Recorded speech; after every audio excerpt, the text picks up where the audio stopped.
sensitivity, when leveraged, when channeled, can be your biggest superpower. That the thing you have thought for your entire lifetime has been your weakness can be your greatest strength.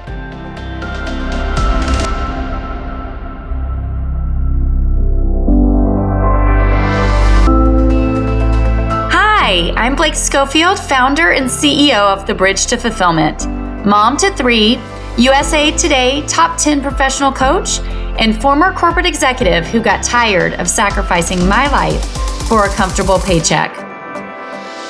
My mission is to expand women's perspectives and empower them to achieve greater impact at home and work without sacrifice. This is The Bridge to Fulfillment.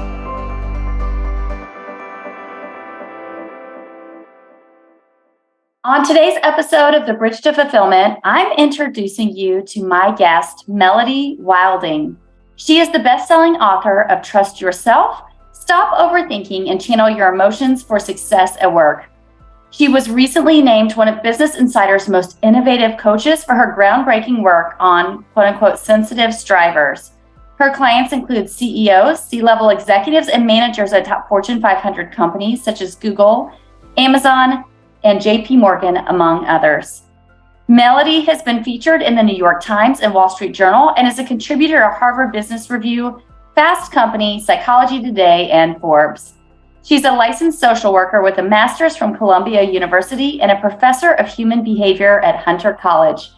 And I am so excited to be able to introduce you to her and to really dive into how you can really use your emotions to work for you and really leverage that for more success in your job. All right, so welcome, Miss Melody. I'm so excited to have you on the podcast today. I am thrilled to be here. Thank you so much for having me. Absolutely. You and I both share a passion for A, helping women get out of cycles of burnout, but B, really teaching people how to use their emotions to work. I like to say how to use their emotions to work for them as opposed to their emotions driving their life. And so I'm really excited to sort of dive in what your personal experience has been, how that journey really taught you some really critical skills, and how you can share some of those today with the audience. Yes, I'm excited to dive in. Awesome. So can you share a little bit with us about sort of your background and what led you to do the work that you're doing today? Yeah, I'll start on the professional side since I think most of us are used to identifying ourselves with our careers. So I'll start there and work backwards. So my background is as a social worker, and I began my career as a therapist. And in my work, over and over again, I continue to see the same constellation of issues, particularly among women, things like burnout. But some of the behaviors that were fueling that: overthinking, perfectionism, lack of boundaries, being too hard on yourself. And I just kept seeing that pattern over and over and over again. And what I came to realize, and Blake, maybe you can relate to this, is that often we are our best client. And I don't think I really clued into that until I was a bit further in my coaching journey, realizing that I was teaching what I most needed to learn. Because all of my life, I was that gold star, striving for the A+ in everything, wanting to be the perfect good girl, not to necessarily be the best, but so that people liked me and thought I was good. And that behavior worked really well for me. I did well in school. I got into a good college. I worked very hard. But then early on in my career, I landed in a severe burnout to the point where it was almost incapacitating. I was having heart palpitations. My hair was falling out. I would spend all weekend in bed because I just had no strength and no motivation to do anything else. And it really came to a turning point where something had to change, or I was literally going to end up in the hospital. And that was really a wake-up call for me to not only see that, yes, at the end of the day, the job I was in at the time was not a great fit for me, but it was really my own habits and patterns that had landed me in that place. My own insecurities, my own tendency to overextend myself. And what I came to realize was that these qualities of being someone who thinks and feels so deeply, someone who is so sensitive to the world, it was like I was just exposed to the world at all times. I had no sort of self-protective mechanisms or rather self-preservation mechanisms. And so I had really just completely depleted myself. And it was, again, we teach what we mostly need to learn. So it was very handy to use my therapeutic training and gradually use those tools on myself. But then over the years, turn that into a coaching business working with people who are also in this position. Gosh, I can so appreciate that. I was always a great student, thoughtful, planful. I was the person in my house that always had the money.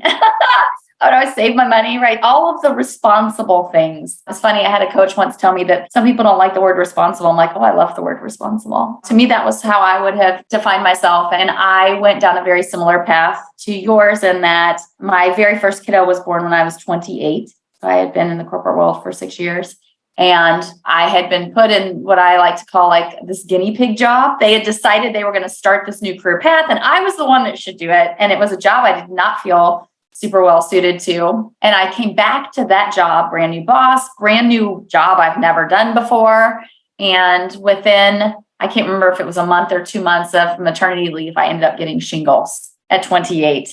And that was the first sign of like something's very, very wrong. But I really thought I handled stress well. And I think many of us like that grow up being very high achievers. We think that we handle stress and multitasking very well. So I was like, I'm great at handling it. I'm totally good because my normal was so high. And I wonder if you've experienced in this, but I think often it's hard. Well, we often talk about it's hard to see the label from inside the bottle, that what is normal to us may actually not be. What we're functioning as on a day-to-day basis may actually be really close to the line of burnout. And we just don't even know that because it's what feels normal on a day-to-day basis. Do you feel like that was how you were operating too? 110%. I relate to that fully. And I see this all the time with clients too, with other people who are wired the same way we are, that their 100% is other people's 150%. So it takes a long time to almost detox from that, just running on constant adrenaline. And even now, I still am constantly working on trying to relax, trying to enjoy my downtime, just because I've been so conditioned that that is not okay, that I'm not doing enough. And it's been a lot of unlearning to realize that that is exactly what I need to do to take care of myself. And that when I get brain fog, when I can't think clearly anymore, my usual MO used to be, we'll push through it, work harder. You just have to get past this. And now I take that emotion and that feeling as a signal of, oh no, this is precisely when I need to stop, because I can come back to this later and that time will be so much more better spent and well used. But it's very counterintuitive for us. And it takes a lot of unlearning. Yeah, it's an interesting thing to your point earlier of like, I might phrase it slightly differently. I see it as like our greatest challenges in life often become the thing that becomes our calling or our ability to make a big impact for other people. And for sure, the business that I run is born of a 20-year journey personally to work through all of my lack of fulfillment, going through cycles of lack of fulfillment in my career, cycles of burnout, cycles of hoping that the next job would finally make me happy, that ultimately led me to realize all of the things I was missing, all of the things I was doing wrong, and some of the same exact things that you're saying. And I think the thing people don't often understand is we just say, well, I'm just a perfectionist, or I'm successful because. And I used to say this all the time, I'm successful because I work harder than everybody else and because I will look at every angle before I make a decision. So I'm quote unquote responsible. And I really believed for so many years that A, that was true, but B, that it was unchangeable. It's just who I am. And today I can tell you, and I think it's a really important thing for people to understand, is that very few things in your life are unchangeable. Like you can't change physical attributes necessarily, although you can work out and change how your body looks. But when it comes to patterns of behavior or belief systems or the way you work, almost all of that is malleable. And to your point, some of it is unlearning, but some of it's also being able to actually uncover, like, where did this belief come from? And was it actually true from the very get-go? Or have I just been perpetuating this lie my entire life that's actually been the thing that's been keeping me stuck? Do you see the same? Oh, yes. Oh, yes. I was just having a conversation with a client right before this, talking about how personal development, self-growth is sort of on a teeter-totter. If we go too extreme in any one direction, we can become too rigid in our behavior, or we can become, like we were talking about before, just being so exposed, having sort of no self-discipline, but almost no self-care, that you just throw everything to the wind and you don't care about your own development. So I think it's finding the middle ground of, when working with people, and I'm sure we'll talk more about this concept of being a sensitive striver, but it's using these strengths and these qualities to your advantage, trying to reap the upside of, you were talking about thinking deeply, exploring all various angles. That can be a huge strength and come in very useful in your career. But you need to be mindful to not fall into the patterns of overthinking that can come with the shadow side of that strength or that attribute. And so, yeah, it's all about balance and getting away from the extremes, all or nothing.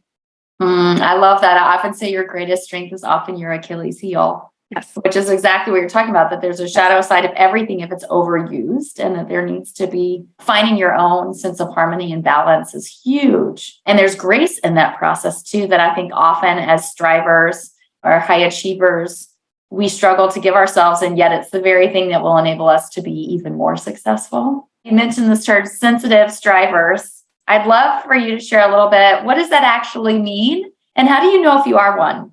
Being a sensitive striver means you are someone who is wired to think and feel everything more deeply. We could talk a little more about the biology behind that, but also that you're a striver. You are someone who is driven to achieve, not necessarily because you want to climb to the top of the ladder and get to the C-suite and make all the money, but because you have a deep yearning to constantly be better, to be learning more, to grow. And so that drive to succeed can be very powerful, but you may also put pressure on yourself. So in a nutshell, that's what it means to be a sensitive striver. Now, I will say the concept of sensitivity itself is not new. It has been well researched for about 30, 40 years now, and it refers to having a more attuned nervous system. So there's a spectrum of sensitivity, just like there is with many other traits, introversion, extroversion, what have you. Everyone is on the spectrum of sensitivity. So people who have high sensitivity tend to be more perceptive of their environment. So if you're someone who tends to notice subtleties, details that other people tend to miss, if you experience emotions at a level of depth and complexity that you notice other people around you don't seem to do. If you are highly empathetic, meaning you are very good at sensing other people's needs, emotional states, and that's not some sort of spiritual concept. This is very real, because what studies have found is that people who are more sensitive have more active mirror neurons. So that's sort of the empathy neuron in the brain, where ours light up more, which means we're sensing and we're observing and processing other people's behavior more deeply. Other hallmarks of sensitivity are thinking before acting. So if you are someone who needs time to wrap your head around something, to adjust, to change, if you like to deliberate before you make a decision or have time to prepare before you share your thoughts, that's a good sign of high sensitivity. And now on the striver side, where these two things intersect is this idea of achievement. So being someone you have probably wanted to exceed expectations your whole life, you enjoy pushing yourself to achieve high goals. But on the other hand, you may often say yes too much because you may want to be overly responsible, loyal, dedicated. You may have trouble turning off your mind at the end of the day because it's constantly filled with thoughts and ideas or worries. You may hold yourself to high standards because nothing is ever good enough for you, or you feel like you need to get things just right. And a big thing I see is judging yourself or taking criticism and feedback to heart, that those types of comments can stick with you for days, if not weeks, or sometimes months. Yeah, I think those are, by and large, what you share are things that I personally experienced, a lot of my clients personally experience. I think that there are far more of us than many know. I remember as a little kid, my mom used to call me an old soul and say I was like 6 going on 16. But I remember when I was in high school, she said to me, Once you have so much empathy for people, I worry for you. And I think that there are a lot of women like that who feel so deeply and want so badly to help save and help support everyone around them that they have almost nothing for themselves. And to your point, have no quote unquote like armor going out on a day-to-day basis. So they are processing and taking in everything. And I think this is a really important topic because so few people are talking about this. And the work environment, especially if you're working inside corporate America, by and large, most large companies, they're set up in a way that actually doesn't maximize your productivity. It actually kills it. It's set up the opposite of how you're naturally wired to work, which can be very difficult with a lot of sensory input for very sensitive people. But another thing to understand is your brain is only processing 25% of the sensorial inputs you're getting on a consistent basis. So to your point, Melody, right? If you're somebody who naturally gets even more, there's so much information coming at you on a day-to-day basis that you don't even know is coming at you that you're trying to process along everything else, that it kind of causes sensory overwhelm in a way that I think many of us don't understand. And so we're living life on adrenaline and sensory overload all of the time. And then it's no wonder we go through these cycles of burnout or exhaustion because we don't have the right boundaries, habits, processes in place to be able to understand how to take care of ourselves. Yes.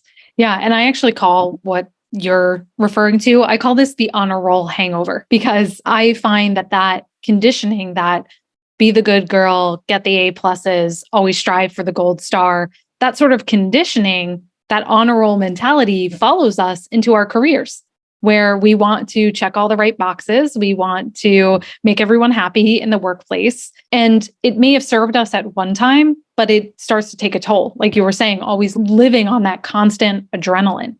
And so that honor roll hangover, I find, tends to show up in three ways. So the first is perfectionism, that you expect flawlessness from yourself, but more importantly, you overemphasize your weaknesses and underestimate your strengths. So you feel like you have to be perfect, you have to get everything right, or you're a failure. It's that all or nothing thinking we were talking about. And then there's people pleasing, putting everyone else's needs ahead of your own, adjusting your opinion, changing your thoughts to sort of keep the peace and be the consensus seeker, which can be great, but again, can hold decision-making back. And then last is overfunctioning, taking on more responsibility than is yours, doing things for other people, rescuing situations, always being the first one to volunteer for a project because you feel this outsized sense of responsibility to do something. So I just offer that because I think it's helpful if you can identify some of these specific behaviors coming up for you. That gives you more power to say, oh, here's the honor roll hangover showing up for me again. How do I make a more conscious, intentional choice that's not just from that old programming or those unhelpful habits? Great. So what would you say to someone who's like, yes, I can relate to all of this. I am finding myself doing this type of thing. What would be the first step or two you would tell them to take? Well, you and I were talking before we started recording about our shared love for helping people channel and leverage, use their emotions for them instead of against them. And one way to do this is to identify situations where you are feeling a outsized sense of resentment. Resentment is a very, very strong emotional signal that you have overextended yourself. You have agreed to something that is no longer aligned with your values or your energy. And most of us tend to push those feelings down and away. We tell ourselves to stop being so sensitive, to get over it, to work harder. Other people are facing worse things. You should be able to handle this by now. A good professional would be able to handle this and fit this into her schedule. And what we resist persists. And that's where that depletion can come from. And so using our emotions as a guide, looking for areas where do I feel resentment towards a person, towards a situation, a commitment, can really guide you to where you need to start saying no or setting stronger boundaries. Yeah, I think this piece is super important. I talk all the time that in order to live a fulfilling career in life, you need self-awareness plus empowered action. And self-awareness starts with listening to the inner voice and listening to your emotions and listening to the patterns that are happening in your life. And often I find that when you are finding yourself in cycles of burnout, when you're unfulfilled, a huge part of that is that you haven't listened to yourself, or you've been overriding it, or you've been telling yourself the way that you feel is not okay. And it's an interesting thing when you finally begin starting doing this work. And this is the thing I think people don't often understand is I think we're taught as children, like it's okay to have all the good emotions, but it's not okay to have the bad ones. Right. And it's the whole thing of like, well, just suck it up, get over it. It's not that big of a deal. You should move on. And so we stuff down all of these emotions, but we don't actually realize that that energy stays in your body. You have to actually release and let go of that energy, which means I have to acknowledge it. I have to process it, and I have to do something about it. And so what I find for many women, especially that are like this, high achievers, sensitive, have a lot of these feelings, is that you may kind of be like, I don't even know what I feel, because you're so emotionally disconnected, because for so long you have not listened to how you actually feel. And so if you struggle to actually recognize the moments of when you are feeling angry or resentful or sad or exhausted or whatever those feelings are for you, it first starts by actually making enough space so that you can do that. Because if you're just constantly running, you're not feeling anything. You're just like on complete and utter autopilot. And I think that's important to say, because there may be some people listening to this who are like, yeah, I know that I can think right now about when I'm resentful. And yep, I remember an instance. I remember this instance. And then I did this thing, and then I was angry I did it, and I was sorry I did it. But there may also be some people listening who are like, I don't know. I'm a complete blank. Right. And if you are a complete blank, what I want you to understand is part of the reason why is because you've not been listening to yourself for a really long time. And that's okay. Right. We have to start with awareness. That's okay. But also understand that when you do start listening, you're probably going to have a lot of things come up that you've been stuffing down for a while. And it's okay to process whatever those big emotions are too. Completely. Yes. And what's so interesting is that in those times where earlier on in my career, when I hit burnout, it was my body stopping me. It was my body saying, no more, you can't do this anymore.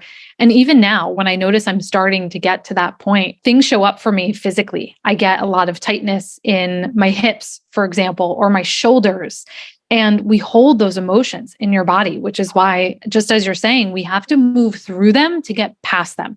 You can't avoid it. That emotional processing, especially as someone who is sensitive, is all the more important for you than it is for other people. 100%, because you're dealing with probably 20 to 30 or 40% more emotion. Yes. Than everybody else. And I think this is the piece where there's been so much in the last number of decades where we understand the mind-body connection. We understand, right, that these emotions actually can make you physically sick. It can cause cancer and heart attacks and all of these things.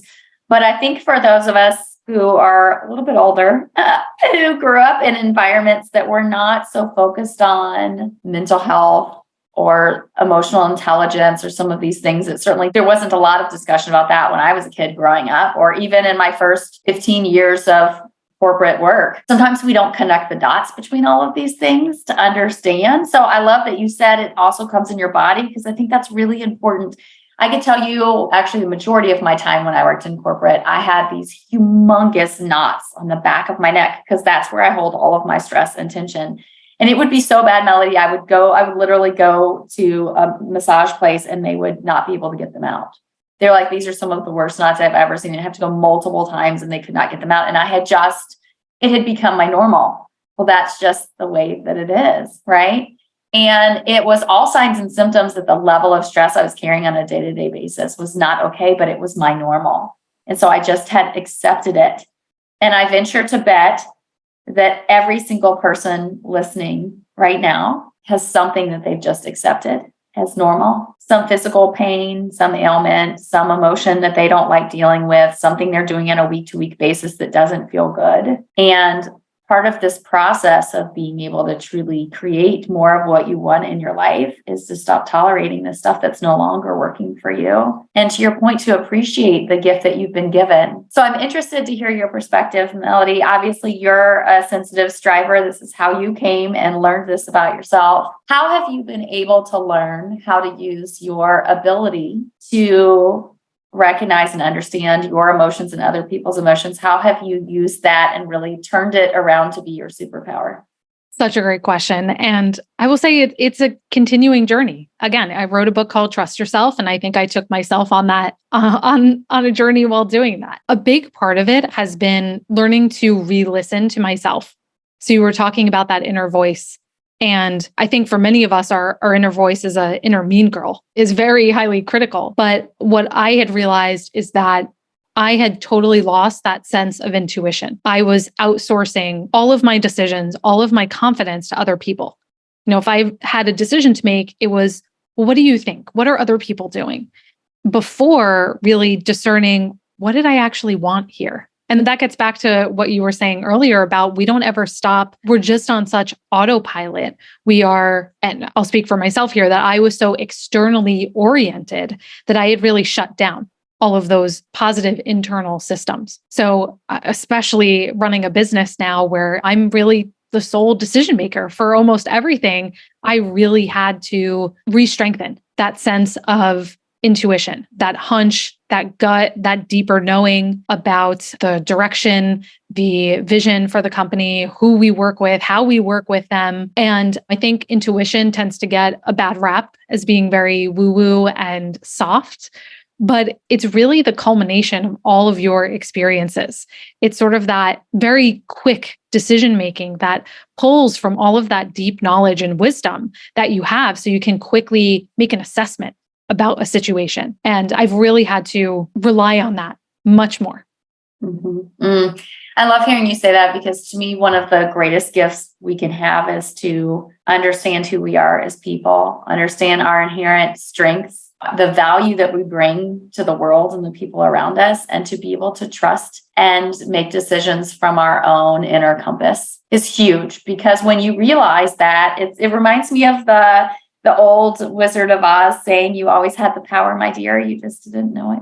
And I think that's true. I see that consistently true, having worked with hundreds of women now, is that you actually do have so much more power to create what you want in your life. But in many cases, I think the way you described it's dead on right, is that we're outsourcing that to everybody else because I totally agree. We beat ourselves up. And a huge part of that is I like to describe it as most of us have been driving our car cross country for 20 years and never got a car wash.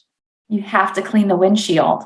Right? All of those patterns, behaviors, beliefs, the inner critic, the inner bully, right? That has to be resolved and removed. And when you get that out of your way, then you can actually begin to listen to the true inner voice, the intuition, the direction, the guidance, the knowledge. And I love that you said, right, it can be seen as woo-woo, but it really isn't. Think about it. We have intuition because sometimes we need to react faster than our brain can process. How many times have people been saved because in that moment knew that they had to move or the car was going to hit them? We don't ever judge that as woo-woo. We say, wow, that just saved my life. If we also understand that our brains cognitively are only processing 25% of all of the sensory stuff we're taking in, then what that tells me is, from an intuition standpoint, that intuition knows more than my brain does because it's actually processing all of the things. And I think it can be hard when we work in environments, and I don't mean this in a negative way, but corporate environments they were built for men, and they haven't adapted that much in the last number of decades.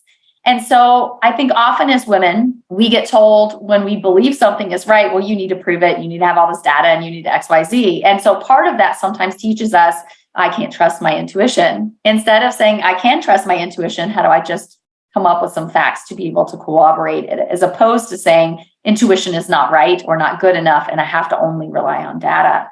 Because once you can really begin to, like I said, clean the windshield, actually tap into the intuition and the wisdom that you have from the experiences, knowledge, all of that stuff you're processing that your brain's not knowing, I have found that my inner intuition is always right. And I've also found, and I challenge those of you guys listening, how many times have you believed something and then you didn't follow your gut instinct because somebody else told you it was wrong? And then, voila, you were right. And then you're mad at that person and you're mad at yourself because you didn't do the thing that you thought you should have done. And sometimes I think it's a process of just allowing yourself to listen to what it is that you think is right. And then I'm a high data person. I think a lot of us that are strivers are, because we're constantly tracking. But I started tracking this for years. What my intuition told me, what happened? What my intuition told me, what happened? And it became very evident. After a while, you start looking at the data and the data says to you, hey, this is actually accurate. This is actually accurate. And even if my brain can't process exactly why I feel this way, I can trust it because I have history that proves it to be true. And I think that many of us have never gone through that exercise. And to your point, we're so externally focused because we don't trust or believe in ourselves. And so part of this process is a beautiful one in stripping away all the lies and all the conditioning and all the stuff that's actually stopped us from understanding who we really are and being able to realize that we have the ability to create the life that we want. We have the ability to make good decisions when we can actually tap into the intuition, knowledge, experience, skills that we've been gifted with. You hit the nail on the head. And what I would add too is that is such a confidence booster, that exercise at looking back on when have I encountered something difficult in my past? What helped me make a decision about that? What can I translate from that experience to what I'm dealing now? To realize that you are resourceful. You do have capabilities. Again, I think that's part of that external orientation is that we are always looking to other people to say, you're okay, you're good enough, you're good, instead of actually internalizing that sense of confidence and self-trust for ourselves. I love it. It's such a fun journey. And I appreciate those of you guys here because you're here because you want to be a part of that journey and you're taking the steps to do that. And that's a huge thing that many people will never do. And yet I often say that this journey to self-awareness, empowerment, creating the life that you want, leading a more fulfilling life is probably for me, right? I'm 45 at this point. I started this journey when I was like 10 and 12. I started studying this stuff, got a little bit off track when I was in corporate America for a while and then came back to it and have been very heavily invested in it in the last 5 years. And it has been impactful to me in ways I could have never even imagined. And I think that if people actually understood what was on the other side of taking the time to develop yourself personally, there would not be one person who wouldn't do it if they really understood what was possible on the other side. So thank you for coming and sharing a little bit about your journey, Melody, about how people can begin to identify, hey, I am a sensitive striver. Hey, I am going through these patterns that aren't working for me, and begin to take some steps forward to allow themselves to start to feel more empowered and give themselves more grace and appreciate more of the gifts that they've been given. With that said, I know our time is almost up. So I'd love to ask you, is there anything I haven't asked you that I should have, or anything that is just really on your heart that you want to share that you feel like is important to get out to the world? I want to share that sensitivity, when leveraged, when channeled, can be your biggest superpower. That the thing you have thought for your entire lifetime has been your weakness can be your greatest strength. I love that so much. I had a boss once tell me that you only like to solve the hard problems, as if that was a bad thing. And I thought to myself, and I actually said to her, why is that a problem? There are lots of people that solve easy problems.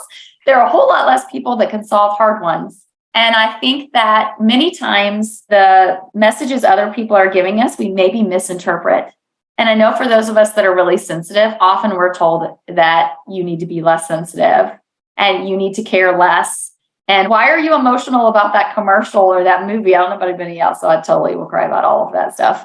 If somebody cries, I'll probably cry with them. And it's funny because I look back on the feedback that was given to me, and I realized that it was, while it was said in a negative way, it was actually highlighting some of my greatest strengths. To your point, right? The high level of sensitivity I have in my ability to solve really complex problems is one of my greatest values in life, because it enables me to do things other people cannot do. And in the job I was in, they wanted me to do a lot of operational, systemic stuff that I found horribly boring and had no interest in doing. And that was her point, is like, I can tell you don't want to do this work, but you should be passionate about doing this work, which I was not. And so I just challenge each one of you that's listening to understand that, because Melody, to your point, we can be so externally focused. And then we take that thing, we think something's wrong with us. But now I look and I'm like, thank you for highlighting that. What you were doing was highlighting that I was doing the wrong type of work, and that my greatest gifts weren't necessarily appreciated or fully able to be leveraged in this role.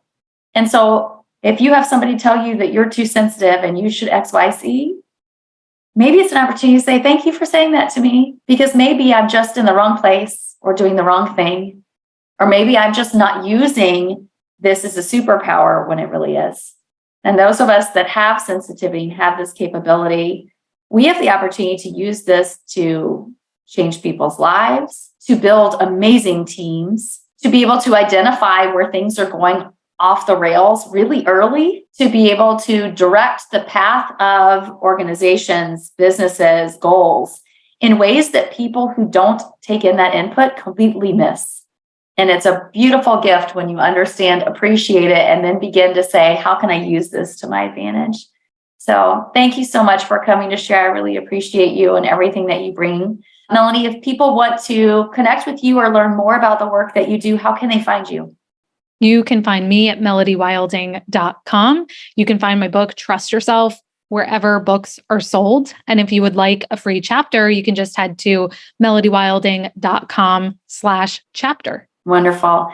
Thanks again for joining. And until next time, have a great week.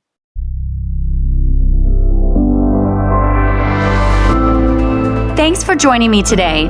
Rather than hope the grass will be greener, identify what the right next step is. We can help you do just that. Get clarity on where you are in your journey to career fulfillment, where you're headed, optimal paths to get there, and the right next step to take. Start your complimentary personalized career fulfillment plan at www.thebridgetofulfillment.com/plan. Again, you can get your personalized career fulfillment plan at thebridgetofulfillment.com/plan. Thanks again for joining and have a great week ahead.